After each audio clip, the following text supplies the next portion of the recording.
Welcome back to the Section 121 Leader Podcast. I'm your host, Stanley Black. Today we are in Doctrine and Covenants, Section 121, verse 36, that the rights of the priesthood are inseparably connected with the powers of heaven, and that the powers of heaven cannot be controlled nor handled only upon the principles of righteousness. So this verse is interesting because it's proposing that the powers of heaven, the powers associated with the heavenly place, can only be controlled and handled based on principles of righteousness, which again is implying that other ways of working, natural man ways of working, don't work for managing the powers of heaven. So then, what are these principles of righteousness?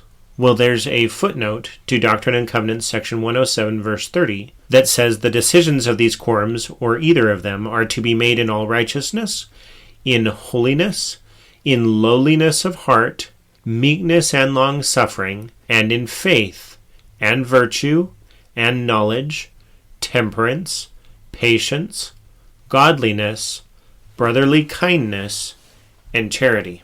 And of course, some of these attributes we've already discussed previously on this podcast because they were mentioned in verses that we've already covered.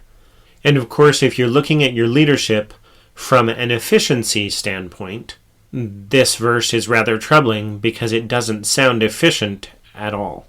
But I think that's part of what is so different about leading in the Lord's way, is the Lord desires that we become, not that we just accomplish. And so as he sets up structures and invites us to lead in his way, he is inviting us to lead in a way that helps us and others become, in a way that honors the agency of everyone, to help everyone grow into principles of truth and righteousness.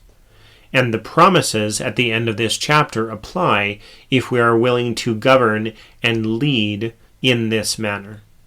So we see then the invitation to lead with great patience, with great persuasion, with influencing, teaching knowledge, acting in a way that demonstrates love of others, effective boundary setting and maintaining those boundaries with calmness and peace and love, and above all, as described in other parts of the Scriptures, the great importance of charity, the pure love of Christ, driving our actions. So how does your day look different if you make that business decision in a spirit of charity? Can a decision maker be meek? And more importantly, wouldn't you rather follow a leader who interacts with you with meekness, patience, and charity?